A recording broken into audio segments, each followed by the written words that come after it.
اور یہ بالکل قطعی بات ہے، دنیا میں کبھی اس کا تجربہ کر کے دیکھ لیں کہ انسان اگر استدلال کی غلطی میں مبتلا ہو تو وہ جلد یا بتیر بات سننے سمجھنے کے لیے تیار ہو جاتا ہے، لیکن اگر وہ اپنے باطن میں کوئی غلط فیصلہ کر کے بیٹھ گیا ہو اور اس کے پیچھے کوئی ذاتی اناد کا جذبہ ہو، حسد کی بیماری باطن کا گھیراؤ کر لے، انسان کا کوئی تعصب حائل ہو جائے، تو پھر کچھ نہیں ہو سکتا۔ یعنی پھر ہوتا یہ ہے کہ ہر استدلال سرکشی کو بڑھاتا چلا جاتا ہے۔ اسی کو قرآن نے یہاں بتایا کہ ہم تو یہ چاہتے تھے کہ یہ چیزیں بیان کریں، تمہیں انذار کریں، خبردار کریں، لیکن ہوتا کیا ہے، تمہاری سرکشی اس سے اور بڑھ جاتی ہے۔ یہ سرکشی جب بڑھتی چلی جاتی ہے تو پھر وہاں نوبت پہنچ جاتی ہے جہاں قوم بالعموم پیغمبر کو ختم کر دینے کا فیصلہ کر لیتی۔ یعنی اب بہت تنگ کر رہے ہیں، روز کوئی نہ کوئی بات سنا دیتے ہیں، اب لوگ بھی کچھ ان سے متاثر ہونے لگ گئے ہیں، اب ان کا خاتمہ کر دینا چاہیے۔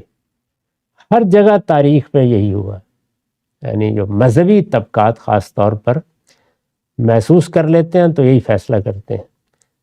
سیدنا یحییٰ کے بارے میں دیکھیے، ان کا سر کاٹ کے ایک رقاصہ کے حضور میں پیش کر دیا گیا۔ بنی اسرائیل کے بعض دوسرے انبیاء کے ساتھ بھی یہی ہوا۔ آخر میں سیدنا مسیح آئے تو سارے مذہبی زعماء جمع ہو کر احتجاج کرنے کے لیے نکل کھڑے ہوئے کہ اس سے نجات حاصل کرنی ہے۔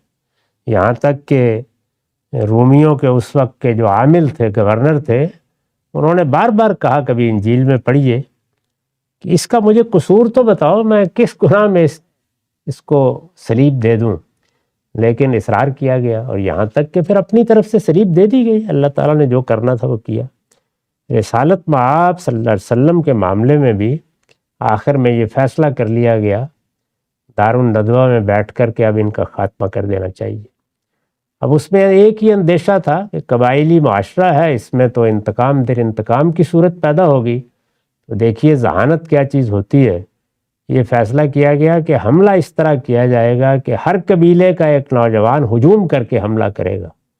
تو اس میں یہ متعین کرنا چونکہ ممکن نہیں ہوگا کہ کس کی وجہ سے یہ حادثہ ہوا ہے، تو سب قبیلوں پر معاملہ آ جائے گا تو قصاص خود ہی ختم ہو جائے گا، دیت ویت دے کے راضی کر لیں گے۔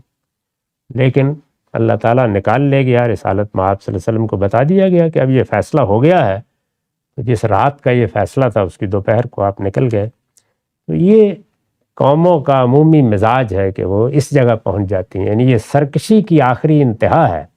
پیغمبر چند لوگوں کے ساتھ کوئی حملہ نہیں کر رہے ہوتے، لیکن گوارا نہیں ہوتے، پھر یہی داعیان حق کا معاملہ ہے، ان کے بارے میں بھی یہی فیصلہ کیا جاتا ہے۔ تو ایسے موقعوں پر پھر ہجرت کر لی جاتی ہے۔ رسول اللہ نے بھی کی، باقی پیغمبروں نے بھی کی، اور صحابہ کرام نے بھی۔ تو یہ قرآن نے بتایا ہے کہ ایسے نہیں مارے جاؤ گے، ہماری ہر دعوت، ہمارا ہر پیغام، ہر نشانی کیا کر رہی ہے؟